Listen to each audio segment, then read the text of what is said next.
It certainly is a big bun. It's a very big bun. Big fluffy bun. It's a very big fluffy bun. Where's the beef?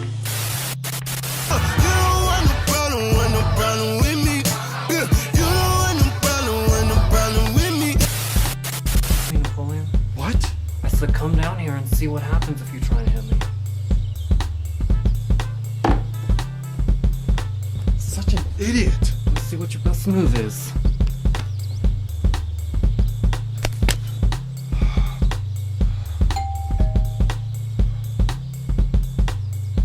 I'll go get it. Jeez. This is Past the Rock. We're back, and we're gonna keep it with Beth Key as he presents to us the roast of Tom Brady.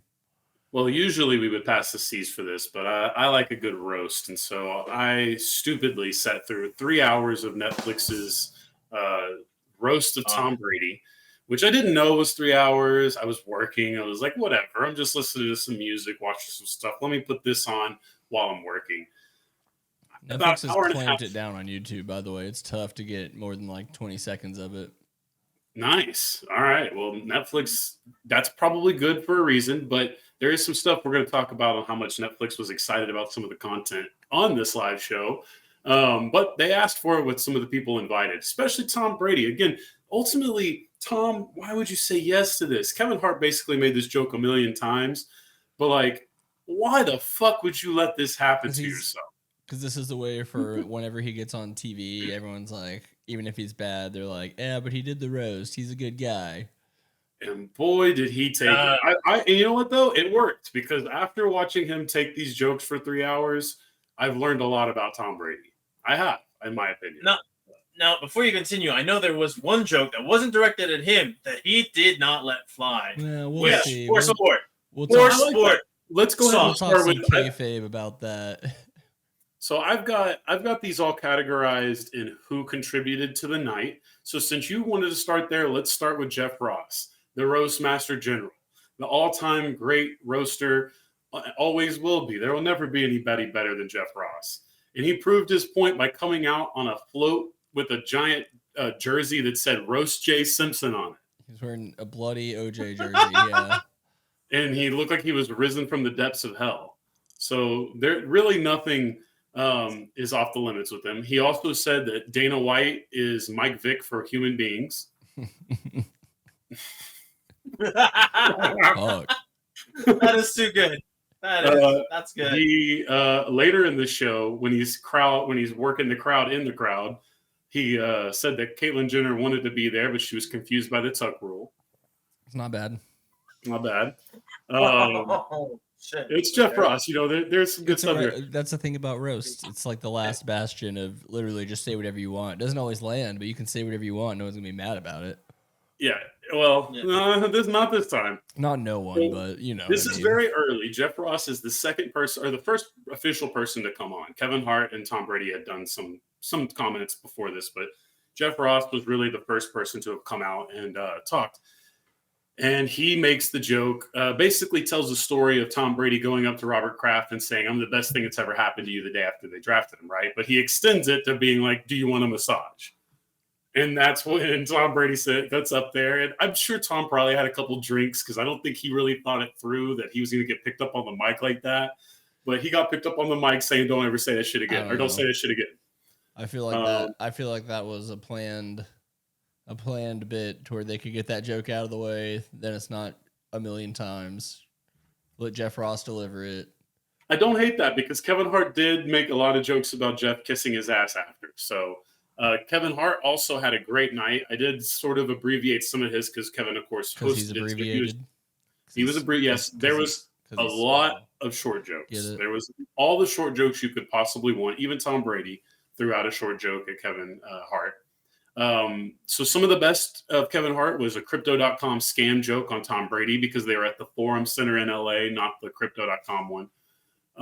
Going 8-9 to lose your kids.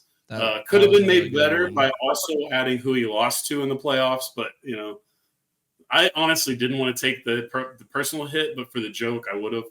And then probably one of the best jokes he made was Giselle being Antonio Brown's +1 of the night. Of course, neither was actually in the audience, if that needs to be said. Did he do did Kevin Hart do the eight karate classes? Was that him? Oh yeah. That's a pretty good bit. 8 karate classes. She's still a white belt. Yeah, that's right. Yeah, he did do that. That's true. There's a lot of Giselle fucking the trainer jokes. A lot of them. The other night, for a moment from Kevin Hart, I want to note, Julian Edelman did a dick routine, a racist routine, and everything. And he went full fucking bigot white guy mode. Is he not already on Barstool? He plugged his podcast too. He is? Okay, then he's good. What is it? Just keep interviewing those weirdos. But anyway, he made a lot of dick jokes. And then once he gets off the stage, Kevin Hart just starts laughing. He's like, boy, white people only got one joke. And he's like, they're just going to talk about sucking dicks, fucking dicks, big old balls. And the best part of this is the problem with roasting an athlete is there's going to be other athletes there. And it's just, you're overly impressed by the most mediocre comedy when it's an athlete. And there's lots of examples I will be getting to of that. We're going to skip into Gronk, who did actually make a lot of dick jokes and stuff after the Julian Edelman. Actually, let me give you the Julian Edelman thing here, because some of these are wild. There was a black joke specifically about Kevin Hart, bombed. Made a Jewish joke that Jeff Ross converts people to Hamas. That's not terrible. It I wasn't, didn't hear the delivery, but whoever wrote that one, that's a decent writer. I think the issue for Julian was that he failed so hard on the black one to start off the bat that it really. I'm just saying in a vacuum, that's a good roast. You probably saw the Aaron Hernandez hung joke. Unfortunately, that one was killed a little bit because he says, "Think about it." Yeah. And it's like, bro, it was pretty obvious what that was because he was like the 16th person to have made that joke by the time he made it. There was a good one. He made fun of Tom for not having any facial movement and sense of humor and blamed it all on plastic surgery. We like that. That's good. He called Tom gay quite a bit and then just kept repeatedly calling Tom's trainer weird. No other joke, just kept saying that guy is weird. And the guy was in the audience. And they were like, he was reacting. They used to say, he's a little funny. And then he does end up having a pretty good gay joke for Tom. I forget what it was, but then by that point, the crowd is just completely out of it. And then he finishes it by begging him to come on his podcast. So that was the choice made there. Gronk was a little bit funnier, but more chaotic. Big surprise.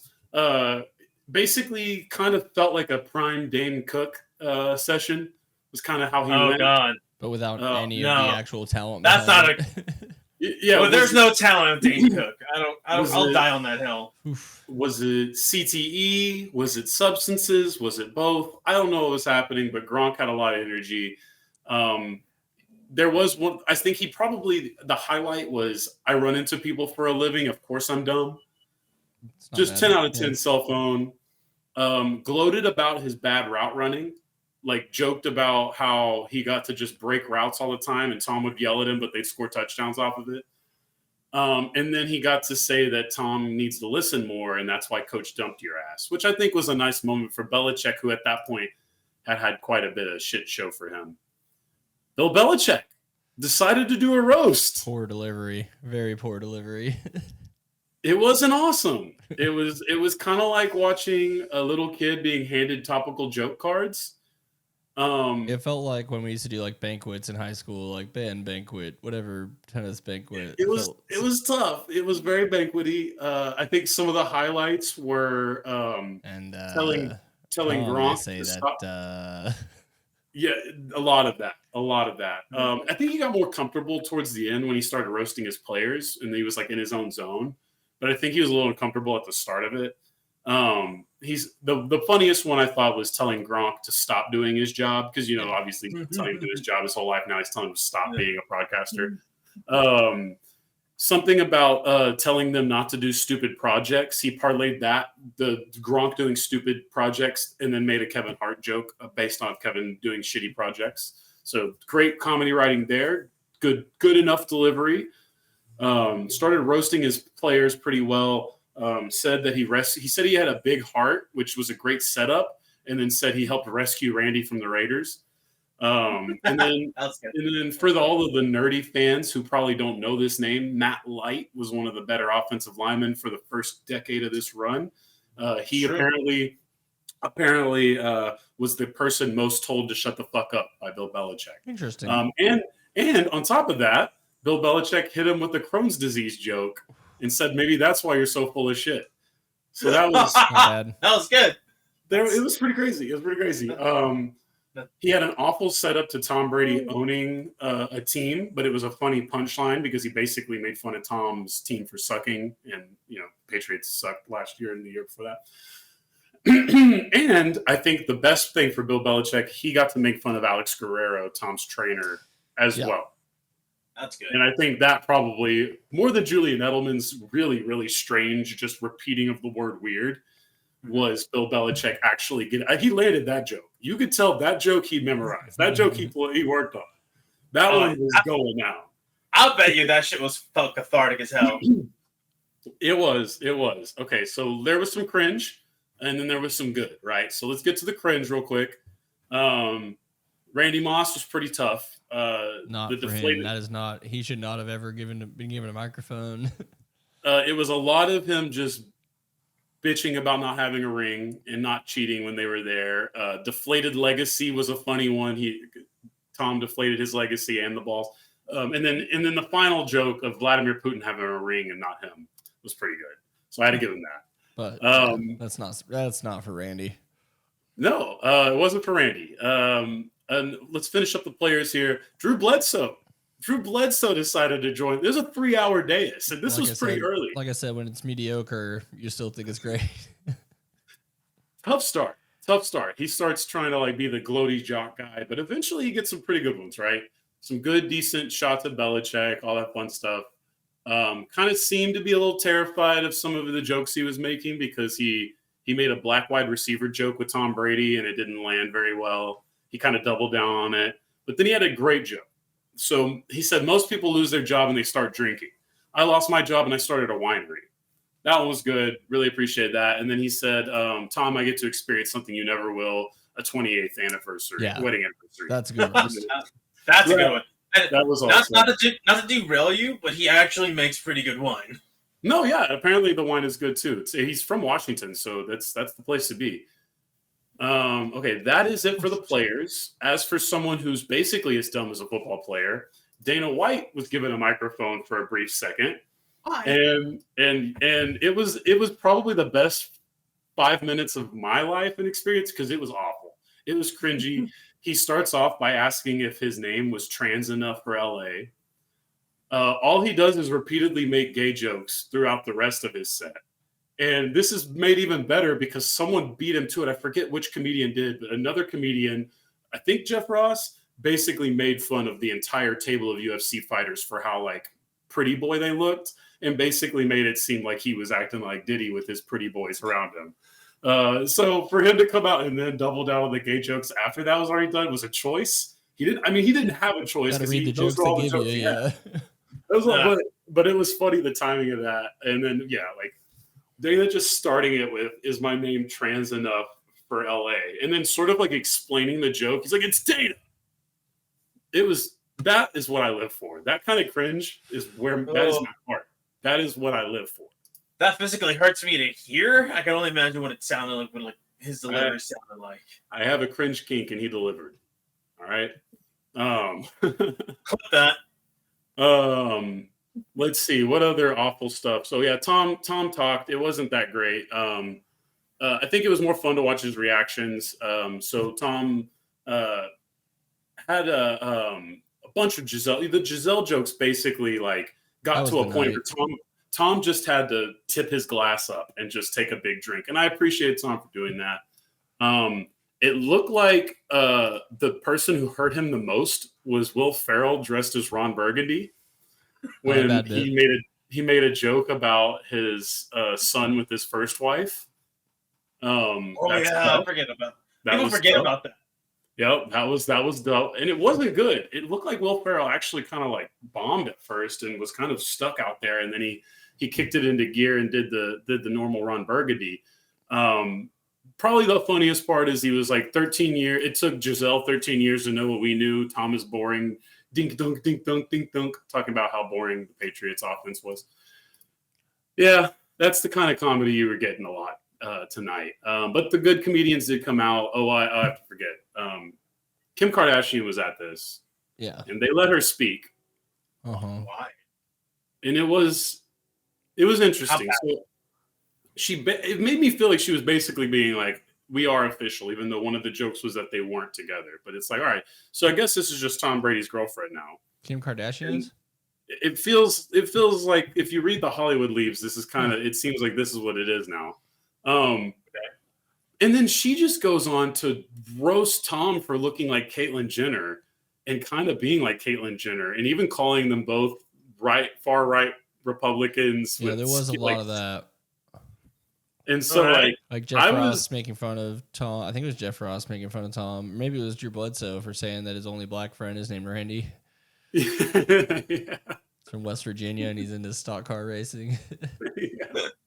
That's good. So yeah, that was tough. Sam J. I've seen Sam J in some stuff. This is a younger comedian. I don't know if you guys have seen her work. She had some pretty damn good stuff. I thought the best one was that if Drew Bledsoe killed himself, he'd be the second best Patriot ever to do it. I think that was probably my Aaron Hernandez joke of the night. Yeah, that's good. Like I said, there was a lot of them. That was probably my favorite there. I'm not as familiar with Andrew Schultz, but I know he's a pretty big deal in the podcasting world, especially. Yeah. He had a pretty good one that said Belichick's recorded more boys on the other team than Diddy. That was great. Had to give him that. Don't know who Tom Hinchcliffe is, but that man. He was like the Jezelnik at the Roseanne roast or whatever. Bro, he stole the show, and he probably left a lot of Netflix executives fuming. I don't think so. I mean, that's part of how that's how roasts work, because you have a guy who people outside of the comedy world aren't aware of that just fucking lights everyone on fire. I agree, but sometimes words are different choices. You know what I mean? And there was one choice word that, the F-bomb, that I'm curious to see how they take that on a modern setting. So he made a picking cotton joke to Kevin to start it off with. I mean, it was right. A good one was Tom is afraid of giants. That's why Kevin's hosting. He said you had more public beef than Kendrick and Drake. Yes. He said same fan base as Kyle Rittenhouse. Proceeds to run through the dais and like just literally walks through the couch and just starts fucking beating them down. Yeah, it was great. And then basically left Kevin Hart speechless. So if you haven't seen that, I don't want to do these jokes distaste because they're so off color that like repeating them without context is just not going to set me up for success in life. So I'm going to let that happen on anyone else's terms. Now, when you say he left Kevin Hart speechless, is it just by the audacity of what was coming out of his mouth, or is it Kevin was the quality? It was good. Kevin was crying. Yeah, it was really good. It was just very, very high offensive roast humor. You just have such a wide dynamic between the athletes and then the actual comedians when it comes to something like this. And it's nice when someone's bold enough to shoot down the whole dais. Most people kind of get lazy and don't do that. He shot the whole dais down. When you're the one guy no one's ever heard of, basically. And I appreciate that. I really did. I really, really like that. Not two of my superhero guys, but like Tom and Bert are popular dudes. I have no problem with them. They were lame. They had a funny bit. Though. It was a funny bit. They had El Bombi front and center of the baseball graphic that they showed. That was just good for me to see. They gave him the GOAT White Boy Award and put him with a picture of Donald Trump. They showed him shirtless with the ball, doing a little cupping of the ball. That was great. And then they gave a bunch of serial killer comps and then said it's great that he found he found football before hookers and genocide, which is essentially exactly what I've said about Michael Jordan in basketball. So I think there's truth to that joke. But the winner of the night, and I'm biased here because this lady never doesn't make me almost piss myself laughing. She's the queen of the roast. Nikki Glazer once again won the roast, and it wasn't close. 15 Cent right off the bat, like while the crowd's still going, she's thank you 15 Cent, just got Kevin Hart right off the bat. You really got to hand it to Kevin Hart because he can't reach it. Jeff Ross, you put the ick in Ozempic. Her Gronk. She asked me, The Gronk bit was my favorite. Oh yeah, that's yeah. She asked Jeff Ross if he was pickled. She just looked at Julian and called him a squinty-eyed fuckboy. I really felt like that was all that was necessary there. She said that Giselle's new boy toy can beat Tom's ass while eating hers. She says that her clit has CTE and she'd show you, but the NFL was making her cover it up. So those were all great. And then, of course, the Gronk bit at the very end, that Gronk, no, that not real money. Talking about she the said, Bitcoin? No, the really off-color one where she said you put the downs and touchdowns, you put the special teams, and you put the tard in Rob Gronkowski is retarded. Honestly, I like the subtle ones. Bitcoin is chewing on a handful of nickels. That one kind of killed me a little bit more than it probably should have. There you go. So don't spend 3 hours watching that fucking roast. I just gave you all the funny shit. Patrick cleaned it up with any of the shit I forgot. We forgot about Robert Kraft saying that Julian Edelman wouldn't be invited to his funeral.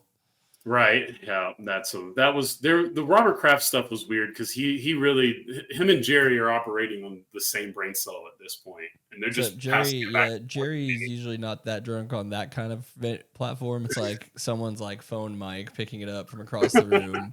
It's just a blurry ass phone. Yeah, a little different, but it's so true. So yeah, that's where the Tom Brady roast was. Oh hell yeah. That was I said that you have to. So it wasn't the only roasting going on this week. Of course, no. There was some other beef that people were having a little bit of conversation on, stuff that we covered last week.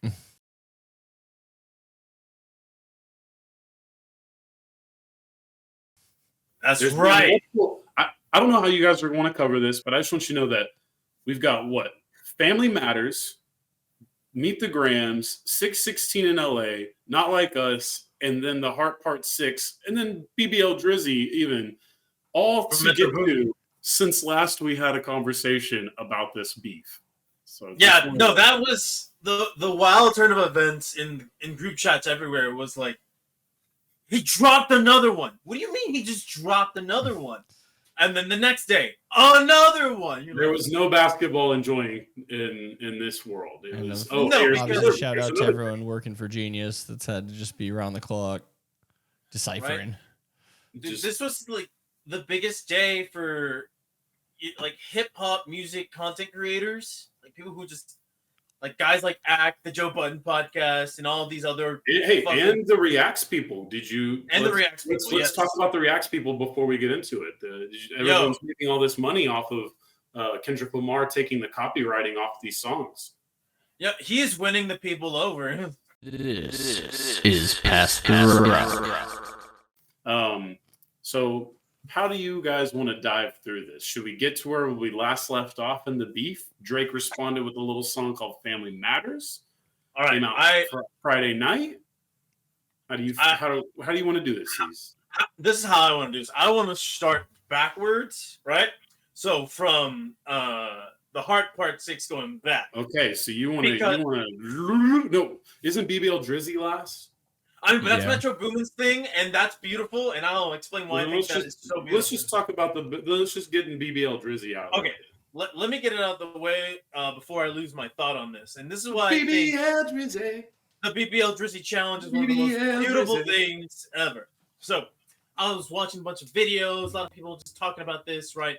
And I've seen a lot of the freestyles. I don't think I've seen a better way of somebody creating essentially a third option. So this is what I mean by a third option. Drake said, Metro, shut up and make some drums, right? So there's two things that Metro had, like, at least to the general public, had in his his arsenal. It's like, yeah, he could just keep making beats and ignore the whole thing, and it's like, yep, you're doing what Drake told you. Or he could step in the booth, but then the Drake fans are going to be like, well, he started your rapping career. But what he did was the most beautiful pivot I think I've ever seen.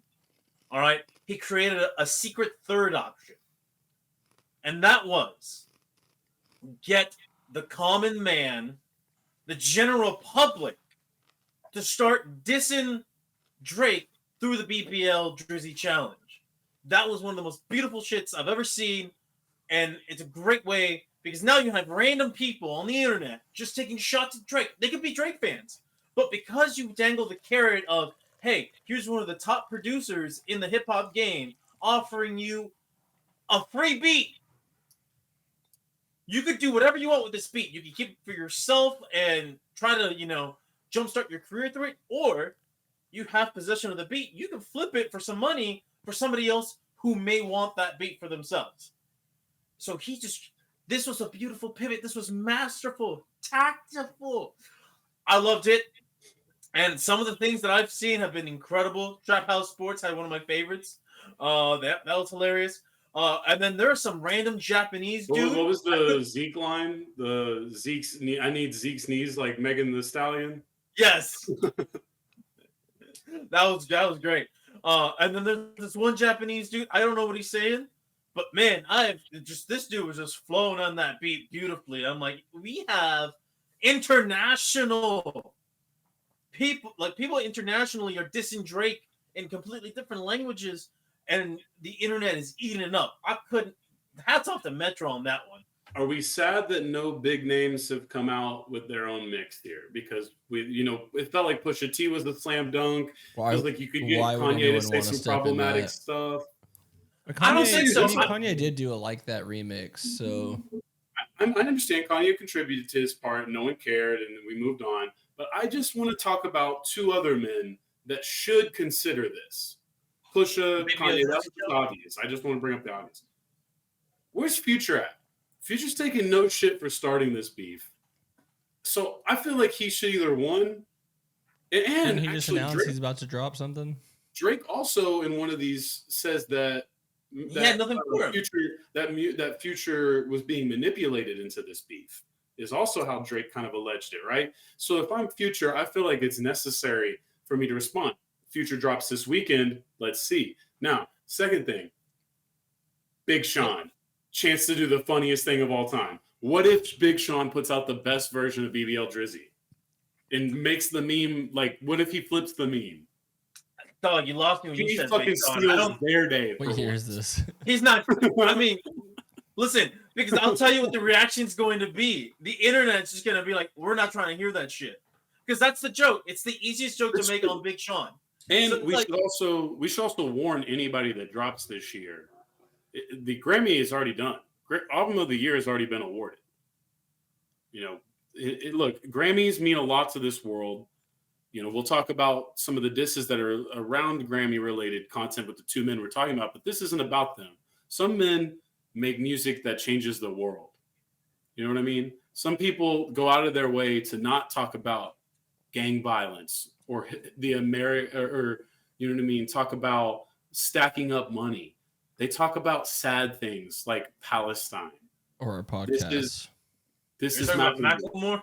This is Macklemore. Macklemore has returned, and he has decided that no one can get Album of the Year for hip hop anymore this year. He will win it. The rest of the album might be shit. It might just be fuzzy noise. Toby Keith it. He has dropped a Peace in the Whole World track, and it's over now. So just before we start this beef, I want to preempt it with it's over. The Album of the Year has been won. If he drops an album, it doesn't matter. It's the single's going to win Album of the Year somehow. Yeah. It'll might win like Song of the Year or something in the hip hop category. It's time to take some copium. I mean, I could care less about the Grammys, honestly, at this point. You think the I give older a I get, damn the less about I care. a Grammy? Yeah. All right. Well, that's if we're going to do it, then I think it's time. It's time to talk about the Heart Part 6. Right. So that just sounded like a defeated man to me. Absolutely. I've got a pros and cons list from each of these songs, so we'll just kind of pick and pop it where I.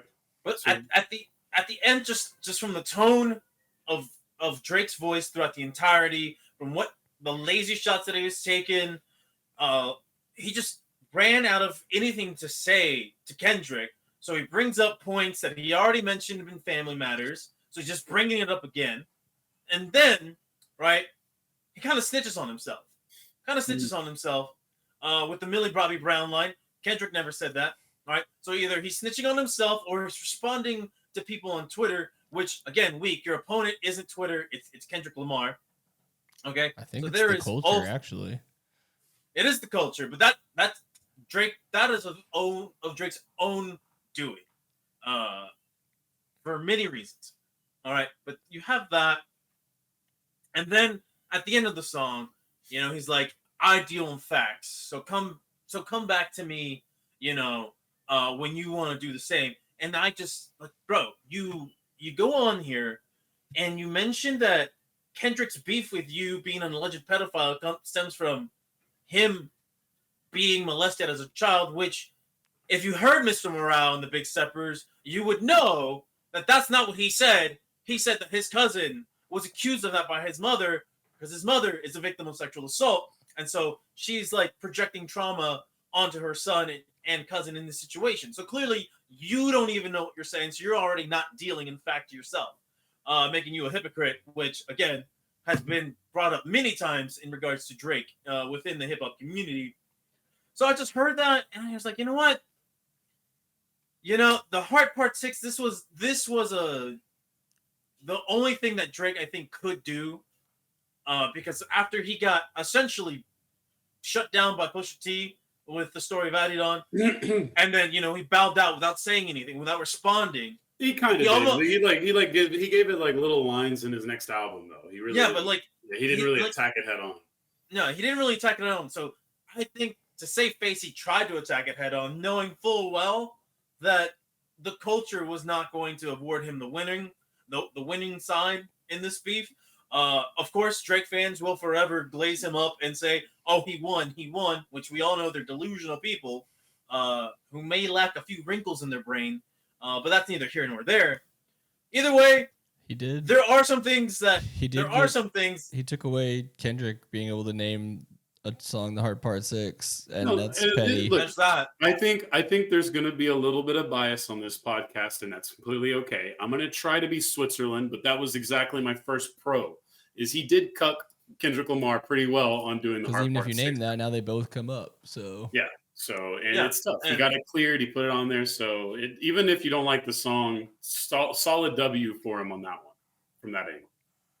I will agree with you there, but I'll say that a bigger W was taken from the song previous and not for what you think it may be. Before we get to the song before it, a couple of the cons that I wanted to finish up on.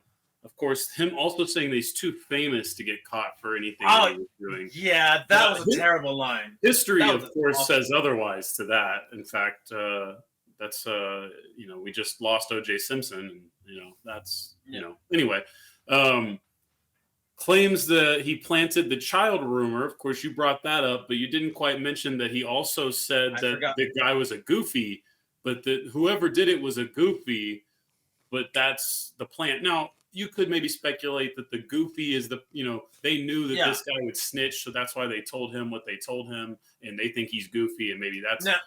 Now to address that part, again, this is where this doesn't add up, because why, in God's green earth, would you willingly tell, like say you did plant this information, right?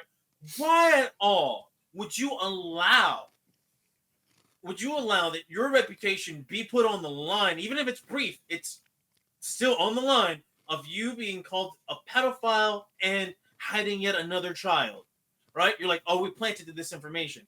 I think he admitted to just planting the second child thing. I don't think he admitted the pedophile thing exactly. No, right? He did say it. If you listen back to it, he's like, I knew this is the angle that I wanted you to take, or something along the lines. Yeah. Listen back to it, and you'll see that it's like he kind of set that both of those talking points up allegedly. And I'm like, no, you didn't. Clearly, you're trying to save face because why would anybody be like, yeah, tell him I'm a deadbeat and tell him I do like young children. Like, what?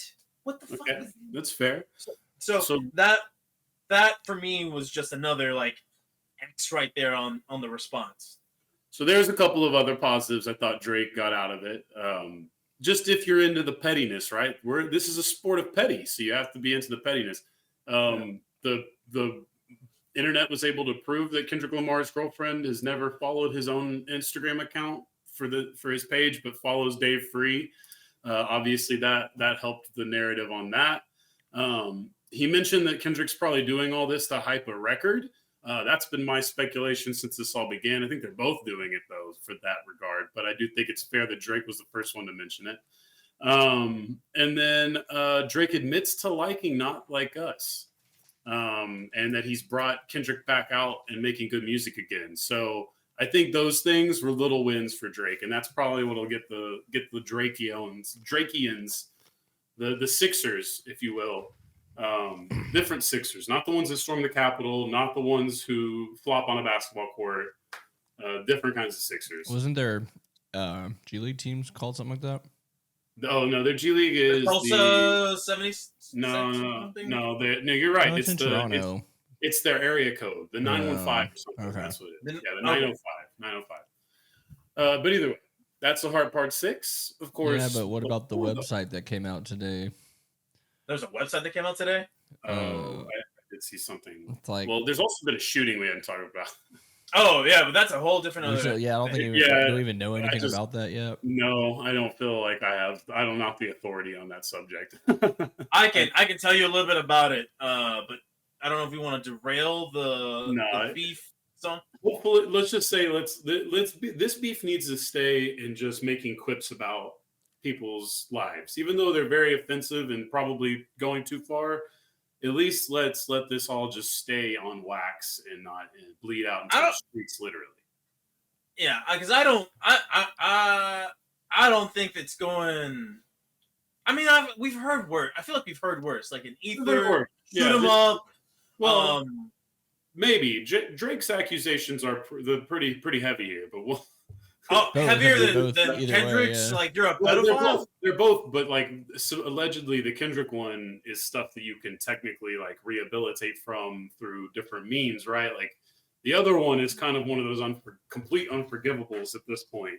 So I don't know. Yeah. It's tough. It's tough if either's true, right? And it seems like if the Kendrick ones are true, that more of them are in the past tense, and the only ones that maybe are in the truth are the ones that are very minor. And if they are, that they were probably addressed already in a song he released to the public intentionally. Yeah, at that point, and especially in Mr. Morale, where he's like, "Yeah, that's why I made the album, to air out my demons." So we get Not Like Us. We get a club hit. This comes at the end of a couple other songs, obviously, but. We get a club smash record here. It's viral. It's got a viral dance. You've got a great John Stockton line, Drake Karl Malone meme that now you guys have access to at any time. The certified pedophile line, which has been amazing to watch.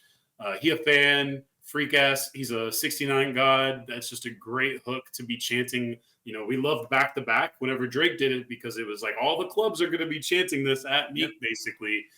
And now it's back at him. And let's not forget, it's like probably A minor. That's A Drake minor. A minor. There's using Drake's old crutch, which was holding out a note. There is the kill shot, essentially, of this whole battle, which is the story of Drake colonizing Atlanta music. That one definitely, I think, ended up being the kill shot. Unless Drake can come out of here with a 7th inning haymaker, it feels like the general public has leaned on that being the biggest sin of all, is that finally we're calling Drake out for what he's done to Atlanta. And then pretty much the only con I had from this entire song, don't love that the NBA is already putting this out there too, but the last show in Oakland lyric, don't love that. But of course, Drake is playing with fire, fucking with these Tupac fans like they're not really about that shit. So either way, He's playing that with the was whole some of state my of California feel. at this point. Yeah, that was pretty much my feel on Not Like Us. I'm sure you guys have plenty when it comes to what's probably going to be the most replayed song of this entire beef. For me personally, it might at some point, right, become the most played song. The one that I've been playing just to death has been "Meet the Grams," just because Well, that is because you've won annual Hater of the Year multiple years in a row. That is, you are not like the majority of America or the No, world. yeah. The majority of the I- world is listening to Not Like Us. I did Yeah, listen no. to Meet the Grams a bunch that first night. Well, listen, this is the reason. This is the reason why Dark. "Meet the Grams" has been played Simple. quite frequently, and because I will say this: "Meet the Grams" not something you play in the car, right? For about 4 days, I have been without a car, so I've just been at home, I see. and so you just sit around just listening to what he's saying. Now that I have a car, So Gucci Man asked you, would you slide around with your girl, listen to that song? Your answer is no. then no, I'm Okay. playing Not Like Us instead. That's the Gucci. That's the Gucci Eminem test. I always have to ask.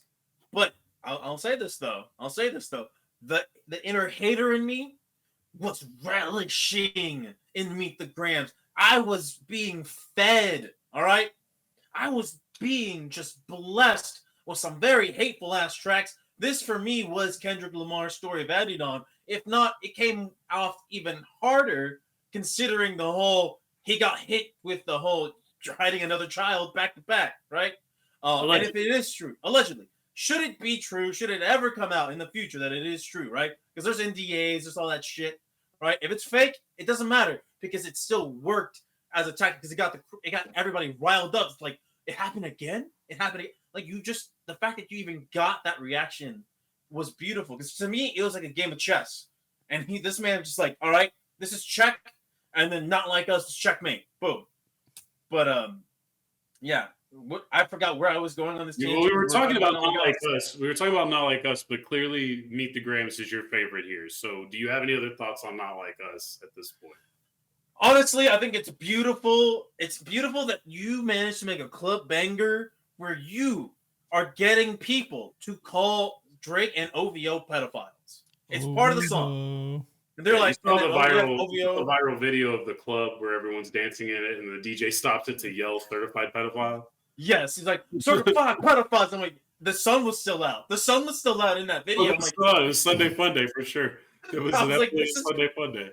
I was like, he hit Drake with one of Drake's signature moves, And right? dude, Which the was quick, hit the club banger. That first thing, maybe like the second thing you hear in that song is mustard on that beat, ho. You're like, oh no, it's going.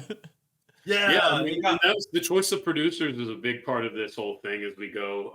So DJ Mustard jumping in was not surprising too much at all, and it was kind of to follow up on the YG comment that Drake made at Family Matters, but we'll get to that.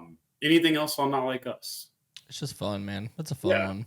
This is definitely the kill shot, essentially, mostly because of that Atlanta line, but also because it's going to keep getting played forever. It's basically the same. In classic Kendrick style, he just stops you down for a verse to teach you about American history for a little bit. Yes, yeah. Kendrick couldn't let it go. He had to do it, and I appreciate that.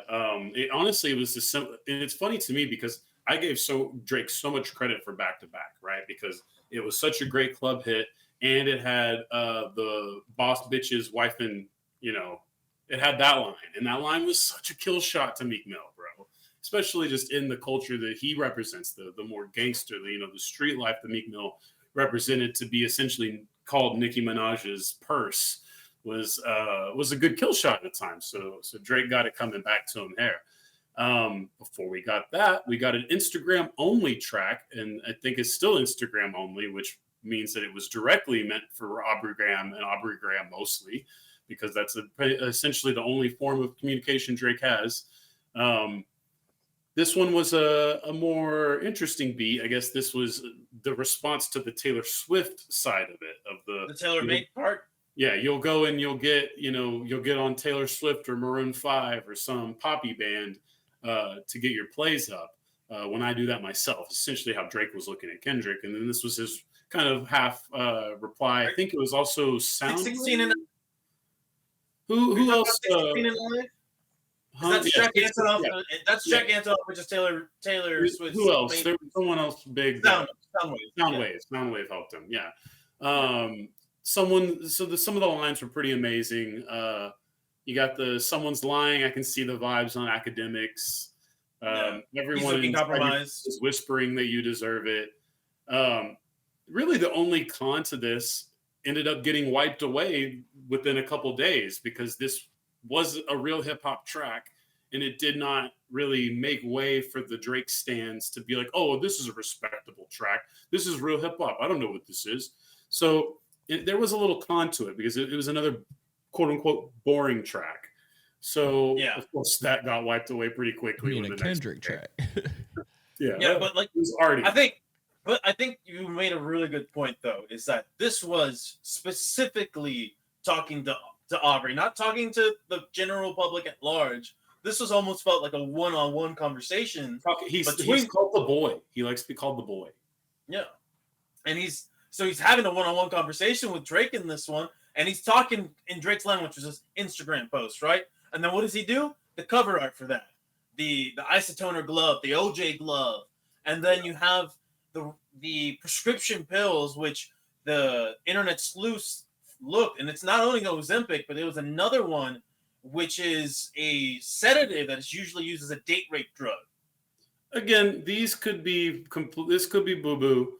I think it's fair to give the people that there's no like hard evidence that this is true, but of course the way it's presented was well done. Exactly.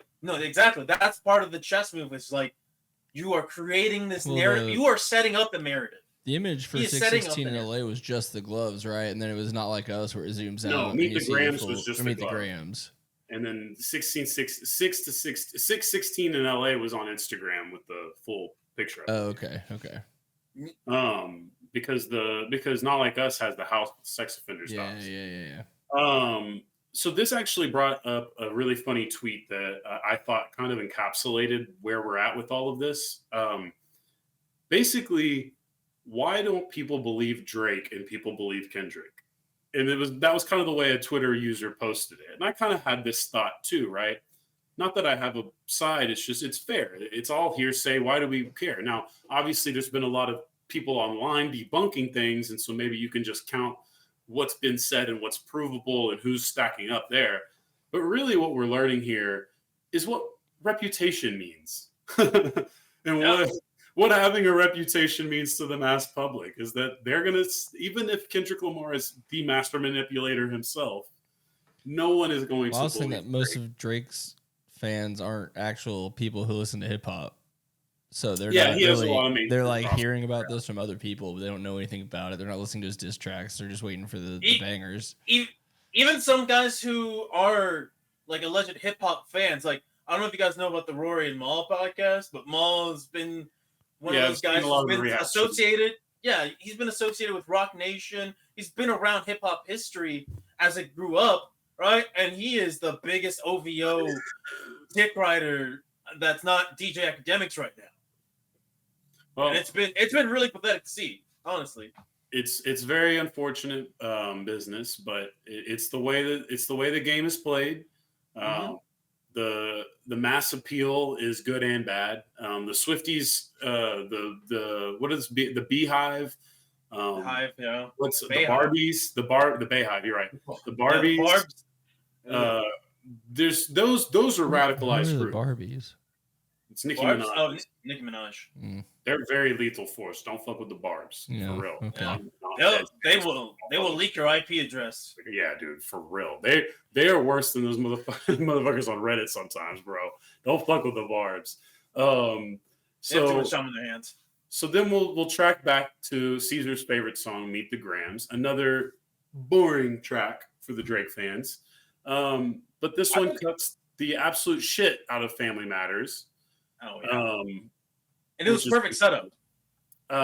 We will get to Family Matters because that's got a lot to unbox as well. I think it's pretty important that it immediately gets to the T.I.'s friend pissing on Drake rumor that I guess we're now going to run with. I mean, well, Meek Mill brought it up first. If you ever remember those that's series. True, yeah, that's right. Meek did bring it up. And then he told Dennis that it's your fault Drake sucks, but you should get more money out of him for it. I thought that just whole conversation. Should have worn a condom. Should have worn a condom. OVO sex offenders list. That one, I don't know if it's provable, but goddamn, they've doubled down on that one a few times. If I can say one thing about that, it's like, all right, Kendrick is really going out here because he's saying, hey, these guys are pedophiles. In terms of like legal liability, you're like, oh shit, you are really putting yourself out on a limb here. He's protected. I feel like he might be protected one way or another, whether he knows something, because people in the industry know shit. He even goes on and says it. It's like, hey. He's kind of generalizing, so I don't think anyone's specifically getting called a pedophile other than Drake, and I guess there's... Chubbs, I think. No, what's his name? Yeah, there was one guy. Draka. He did say names. Baca, he said Baca. He did allege to the Baca guy. Baca not nice. Okay, well, we'll see. The precursor to the Atlanta bombshell that would come into Not Like Us was you're 37 but showing up as a 7-year-old, which was essentially a joke about him stealing Shmino's style. You guys aware of Shmino? Have you listened to Shmino at all? So essentially although Shmino's 32, so I'm not gonna, but it was stealing someone else's style. How grown you have to be when you're a superstar is kind of irrelevant. I guess that's the question, because if you look at Madonna, she still thinks she's 20, and she ain't 20, guys. So look, that's kind of what it is when it comes to superstardom. And then, of course, the lifelong battle with yourself ending. That was the pretty rough part of. I think that. I hope he should die was pretty strong, but I thought lifelong battle with yourself was a close second. Well, I thought it was pretty strong because he was directing that at Drake's mom's, like, your son should die. Yes, that was like exactly. You're telling another. Fair, you're telling us. We just watched that WrestleMania with The Rock yelling at Cody Rhodes' mom. So. Yeah, but he wasn't saying, "Hey, Mama Rhodes, I wish your son was dead." Like he was just like whipping her. Yeah, And tough. also that's it's different. It's a little different. I don't know. The more this goes on, the more kayfabe it feels. I'm on the complete opposite end of that. I feel you on that. Okay, so any last thoughts with Meet the Grams? It was dark as hell, and I loved it. Absolutely. I thought it was like I love hearing the 4 piano notes over and over and over. I will say this. I think it's been really funny, the reaction to the song from white YouTubers. Because all of them are like, this song made me feel so unsettled and uncomfortable. And then I go everywhere else, right? And everybody's like, oh shit. Like, they're just like enjoying, I guess, just the hard-hitting aspect of it and not thinking about it like, this is such a haunting track. This makes me feel uncomfortable listening to this. Because I hear it, I'm like, dude, this is so good. This is such a great diss track. Once upon a time, I felt like getting gatekept was annoying. The older I get, the more access to microphones, cameras that all of us have, the more I'm kind of like,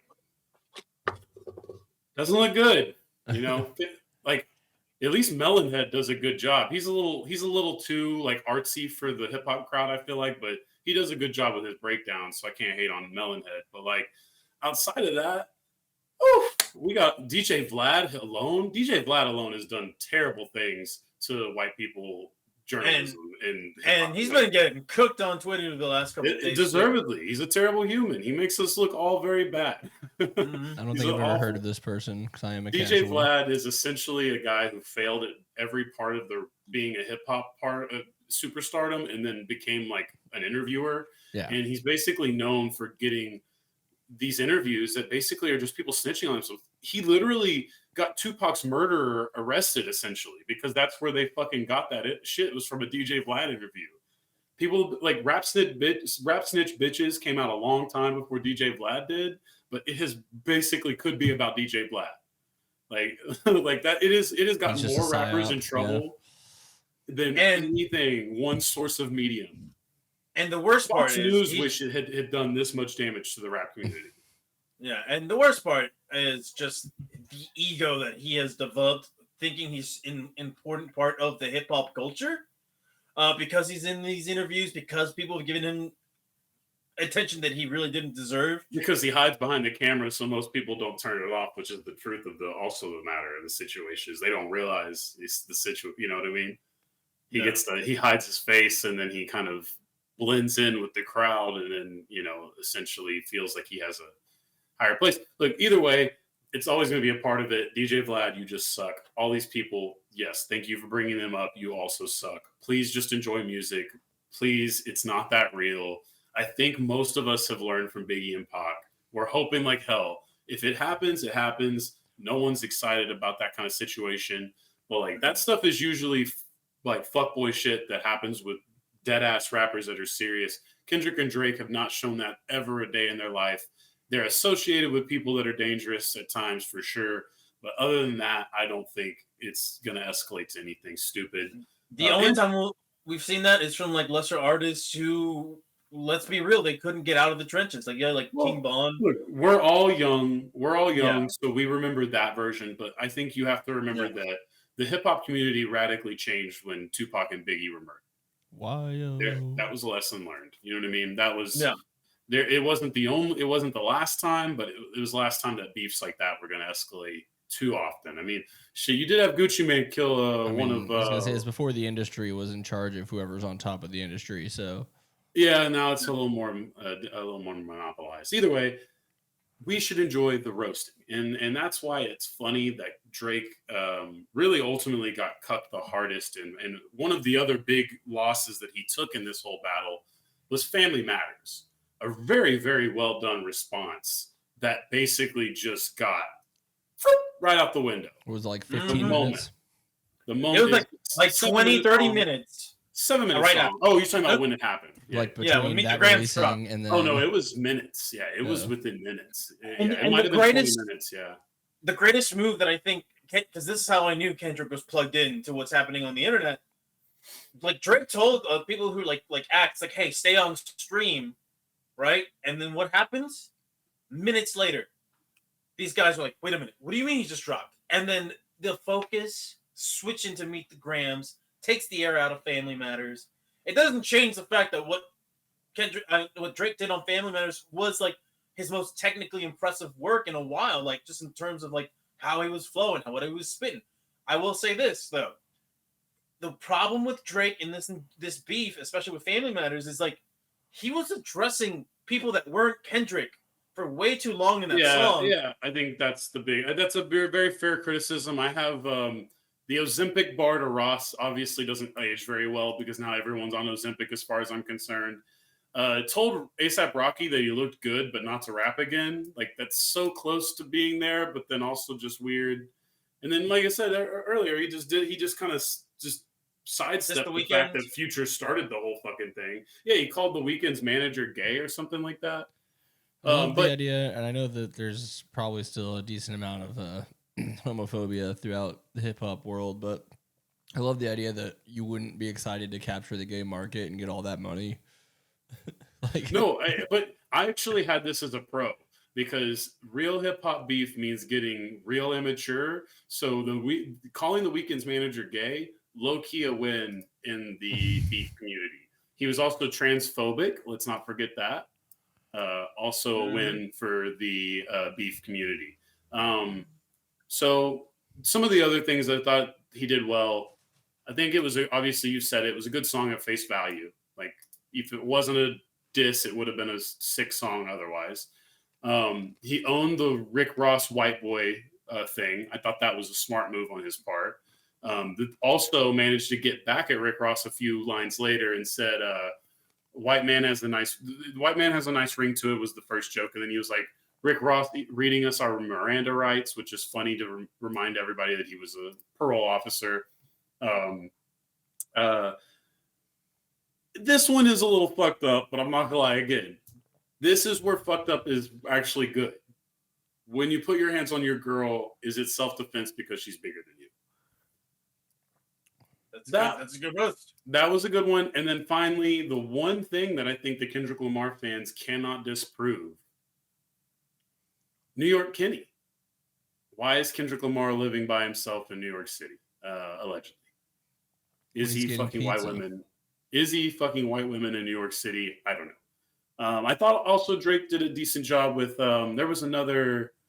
I don't know if I actually wrote it down. Oh, the philanthropy thing. I thought kind of calling Kendrick out on the philanthropy thing wasn't the worst idea because it's like I don't know how much philanthropy Kendrick does. I think it sounds like Kendrick should do a lot, but like when it comes to celebrities, there's getting your tax write-off and there's actually being Bono. You know what I mean? Yeah, I mean, and I don't know where. There's definitely stuff about him just doing it and trying to stay anonymous, but how much of that do you trust? Of course, and then there's that part. If he's doing everything anonymous, how the fuck am I supposed to credit him?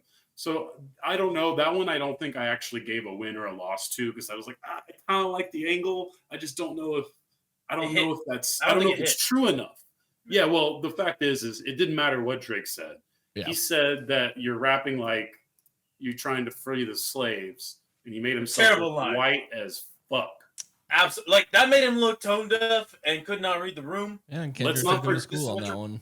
Let's not forget that he also tried to debunk the original colonizer allegations. This is before the proof with the Atlanta stuff, with a collection of other rappers' jewelry. Like Great Britain does. Yeah. Yeah, he trying to look like Thanos, trying to collect all the Infinity Stones. I'm like, yeah, Pharrell's chains. Which he said he melted away, by the way. Yeah, he did say that. He looked really salty whenever he was talking about the Kendrick Grammy line. I thought that was a decent line, but then when I realized how much the difference of the Grammys there were, then I was like, "Ooh, that actually, damn! It's 17-5. That's a pretty big difference there. I didn't think Kendrick had that many." By the way, Johnny Dang, for those who aren't familiar with Johnny Dang, is famous in the hip hop jewelry community. Made Drake a G-Unit chain. Made him one. Notice I said made him one. He was not gifted one by anybody from G-Unit. That's corny. That's cornball behavior. I don't know if 50 would even have that chain anymore. You know what I mean?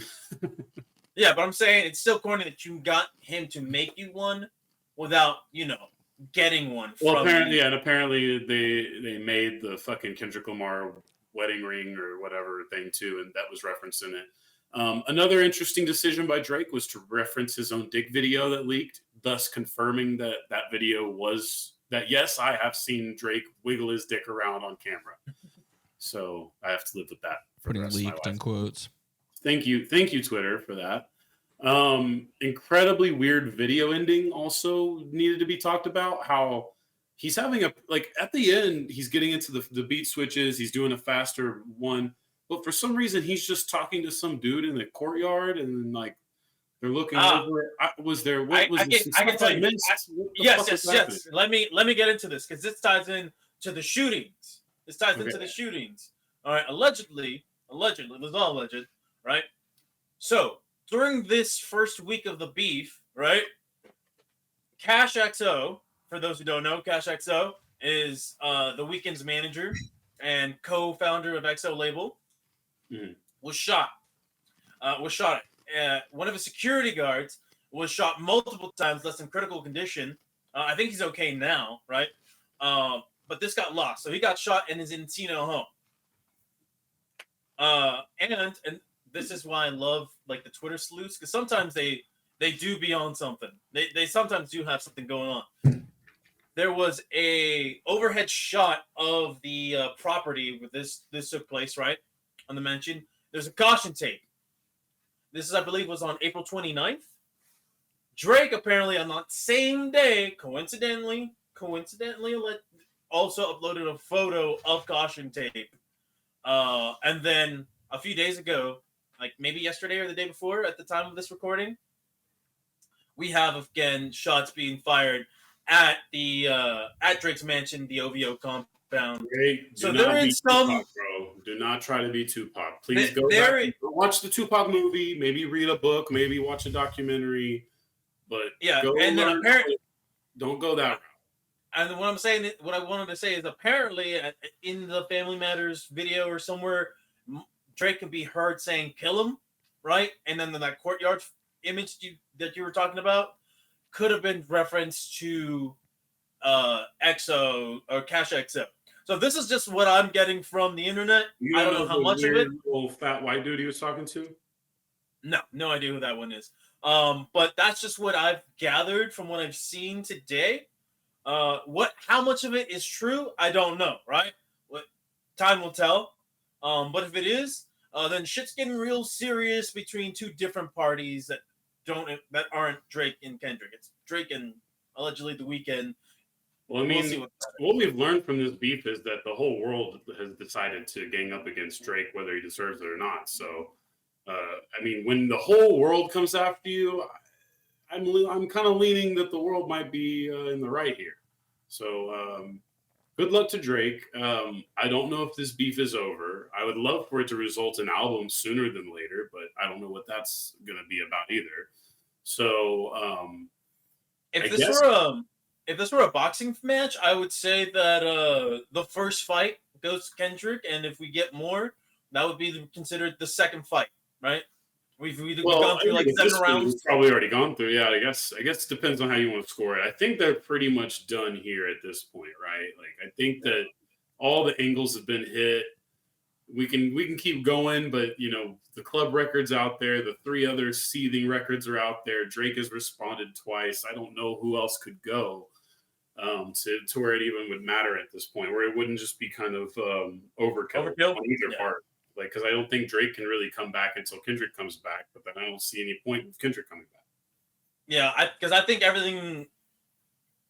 Drake has run out of what he can say to go to a deeper level. He can always make shit up, you know what I mean? Like, he can always make shit up, but I think because he's so much of a pop star and there's too many people invested, I'm talking about Universal Music Group, it's too invested in him, they probably will tell him, they'll call him, like, nix that, and it's like, hey, listen, you've already taken a shot to your public reputation.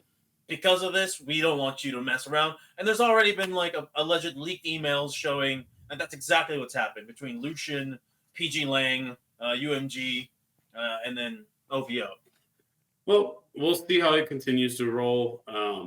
It's been a fun one. The Twitter jokes are still amazing. We appreciate all of those. I guess we have to move on and start talking about sports again. And there's some shit going on in the world that's not quite beautiful, but we still got to deal with. So, a lot of other things that I guess we're going to turn our attention to now. But do we wait before we move on? Do we owe J. Cole an apology? We do owe J. Yes, I agree. Okay. We should. That's the last part we should touch on. Schoolboy Q. Basically being Cable from the Marvel Cinematic Universe or the Marvel Universe, the X-Men universe specifically, coming back in time to save the world and stop J. Cole from getting absolutely ethered in a fight between either of these guys. Because I think ultimately, like, J. Cole doesn't have anything to hide. I think he's just too easy of a target. Like, I told you guys in the group chat, I was like, there's no way Schoolboy Q didn't already give him about 2-3 minutes worth of a roast in a diss track just by being nice and telling him not to do it. Oh yeah, I wish I was in that room whenever Schoolboy Q, because I could imagine it was like the funny, like just as just somebody looking from the outside in is like, man, this shit sounds so fucking funny. But like J. Cole probably took it as very serious, like, oh fuck, oh that's where it's gonna go. Okay. I want no part of that. Because he probably thought it was going to be friendly. Many a jokes, many a cuz, and a few not a means. And J. Cole understood. Oh, indeed he did. But yeah, I mean, I don't think I got anything else to say in this that hasn't already been said by so many people. So I'm ready to move on. Thank you, Kendrick and Drake, for what has been brewing for many years, I feel. And we finally got to see what the end result was. Yeah, people are tracing this back quite a bit with all the shots, but we'll see if we'll see how much more the sleuths get into. Yeah. Apparently this was boiling over since Poetic Justice. So hey, if a flower grew in a dark room, would you trust it? God damn it. All right. Should I just take the reins from here? Guess it's time to go ahead and get into the other fight stuff. Awkward Transition. No, Awkward transition. They're doing their hypothetical fights. We're going to do ours. That's right. And now it's time for everybody's favorite off-season football segment, Coach Fight Club AFC West Edition. Now, More life. Oh, wait. Sorry.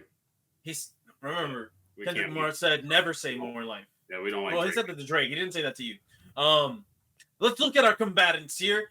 Bethke, you did me a favor by getting the measurements, the ages for these guys. So let's start off with our two combatants here. In the 1 versus 4 seed, we have Andy Reid and Jim Harbaugh. Now, we've talked about this off camera. Andy Reid probably stands at about 6'1", well over 270 pounds. I put 6'3" question mark because I was being nice, and then I put 300 easy on the way. Easy, perfect. Do we have his age? Oh, I didn't put ages. That would have been smart. No worries. I can look that up real quick. AF. He is, oh my goodness, 66 years of age. And his opponent, as you saw, 60. was Jim Harbaugh. Returning from the college ranks, take over the Los Angeles Chargers. Almost called them the San Diego The Chargers. Will's Vagina Now, he's Chargers. only 6. Yeah, he's only 6 years younger than Andy Reid, which is kind of crazy to me. He's only 6 years younger. You think they've led different lifestyles? Absolutely. Absolutely. Now, what we have here in the next contest is the battle of the former athlete. Well, I guess Harbaugh's also a former athlete. And a current stoner. That's right. Bong Daddy. Sean Payton against Antonio Pierce of the Las Vegas Raiders. Sean Payton representing the Broncos, of course, for our listening audience who did not see the graphic. And of course, we also have to further explain some of these guys. So, you have some vision impairment issues with one coach. Occasionally, there's decisions to be made there. You got another coach that maybe can't see very well. Kind of gets all up in the camera. Look at those crazy eyes, man. Look at those crazy eyes. It's not that he can't see. I think he's just seeing something completely different from what we're seeing. Who's got it better than them? Pretty much anyone with eyesight. Better than that. And then we got Antonio Pierce, who I'm not exactly sure what Antonio Pierce was doing, but this is head coach of the Vegas Raiders. Good thing it's Vegas that he's the head coach of. Probably 3 chicks at the same time is what he's doing. That makes I don't that. think you need $1 million to do that. Yeah, a thing. And then Sean Payton, who also seems to be enjoying himself, although these people are much more fortunate to not be involved in this picture long term. Sean Payton still very much is, and he looks like he's having quite a night showing off his ring. This looks like it's at least 60 pounds ago, though. Might have been right after he added that to his finger. So, and he's clearly not partaking in the recreational activities of Denver. No, and it's also important to note that Andy Reid was once, but now he's scientific. Yeah, scientific indeed. Now, gentlemen, what? Why? Why? All right. I'm not gonna lie. I've been very excited for this matchup, or for this particular division. All right, last year was pretty fun, if I remember correctly. This year, we have 2 new coaches, obviously, in Antonio Pierce and Jim Harbaugh. I'm going to go ahead and say that the most fun matchup, I'm going to say for last. I'm going to kick things off with the 1 versus 4, and that is Andy Reid, Jim Harbaugh. We are going. All right, we are going to spin the wheel. All right. This wheel is going to determine the fight that we have, and we'll see what comes up. Now, let me see if I can just get this bitch to come up. Wheel of names. Here we go. All right. The wheel says. Oh, shit. Oh, shit. This is it.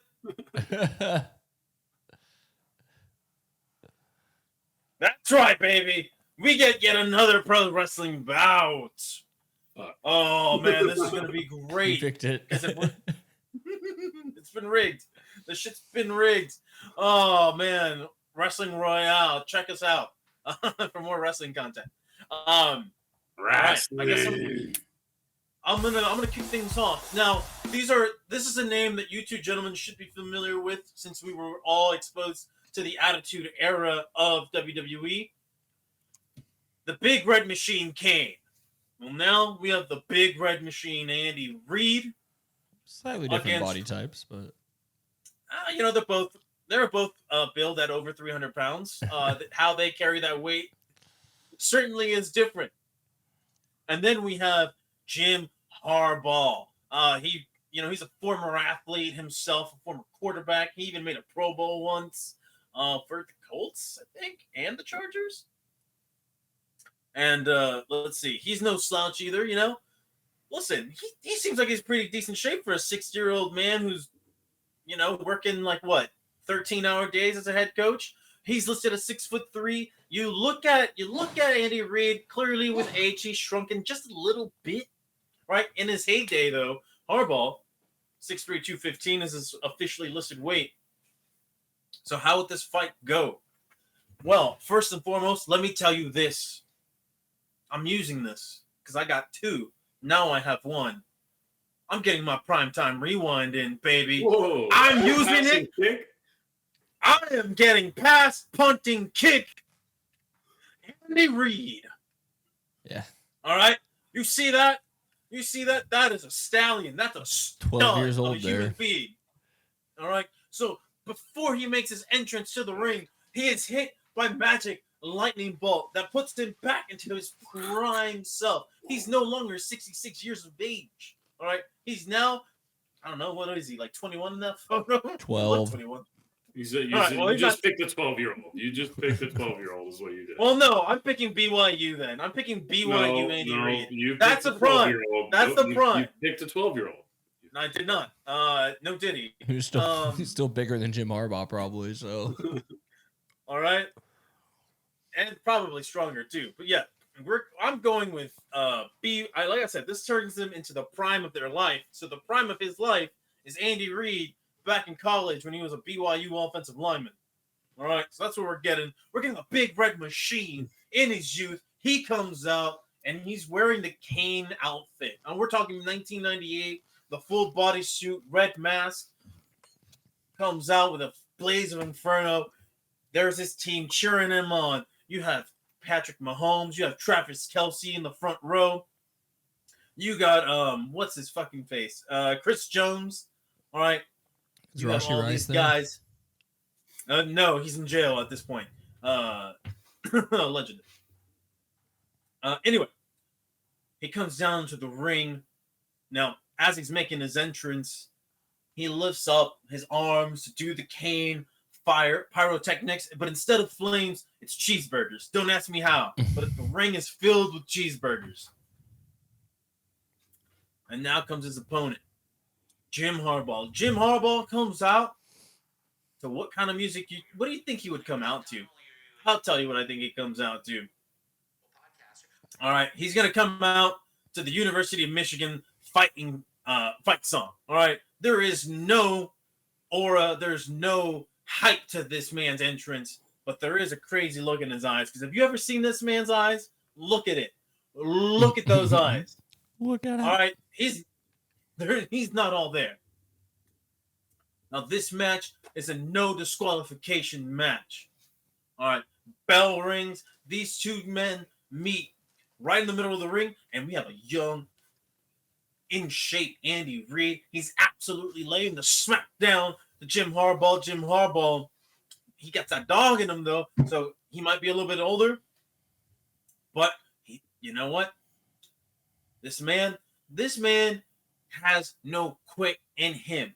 All right, when things were tough at Michigan, when he was on the verge of getting fired for not being able to beat Ohio State, what did he do? He kept going. He kept pursuing. So as Andy Reid keeps just punching him down, slam after slam, Jim Harbaugh looks at him with those crazy eyes. He's like, thank you Can I have another? So what does he do? Andy Reid grabs him by the neck, throws him over the ring, and then he looks at his boys right there in the front row. And he's like, give me your rings. Give me your rings. Puts on a Super Bowl ring in each finger. Balls up his fists, and he waits. He waits for Jim Harbaugh to get up, and then nails him right in the face. Serving as like a brass knuckles type deal. Harbaugh busted open, bleeding. The crowd is cheering for him to keep going. He got the crowd behind him. They want to see the underdog. But unfortunately, just like what's going to happen in the AFC West division this year, Jim Harbaugh just doesn't stand a chance against Andy Reid. Andy Reid throws him back into the ring, sets him up for a choke slam. 1, 2, 3. It's done. Big Red wins. Lightning bolt strikes him. He's back to being old, but doesn't matter. He's our winner. I am down 1 primetime rewind. That's who I have winning in my scenario. Gentlemen, please continue. Becky, go on and tell us how you see this wrestling match going. So I like where you've got a little wrestling match here between two different heavyweights. What was the what was the gentleman who used to wear a skirt and sit on people's faces? Rikishi. So naturally, Andy Reid is Rikishi. I don't really know what. I already used Ken Shamrock. I already pulled that one out of my ass. He feels Roddy Piper. Roddy Piper, is that who Jim Harbaugh could most resemble in this situation? Because I feel like if Ric Flair was a brunette or whatever, or had black hair, I could see it being more Ric Flair. But they're both very erratic. It feels like there's cocaine use, even if there's not. You know what I mean? It's just one of those things. Like I feel like maybe Ric Flair with dyed hair. Did Ric Flair ever have black hair? Was it always? I don't think so. I think he's naturally blonde. Because even in old age, his hair looks like his children are blonde, all that shit. Yeah, he probably is. So that's the way I see this fight going. And it's going to be a great event. All the family members are there. You know what I mean? All of them. Jim's in the corner. He's fighting, or John's in the corner. Like Jim was for him when they were having the boxing fight. Brothers got to stay together. It's not a tag team though. We're keeping this fair. He's just there for his moral support. Well, dad too, old man sitting there. They're all having a good time. All the Reeds are there. Britt Reed's not there. He hasn't made it. Oh no! You killed Caesar with that joke.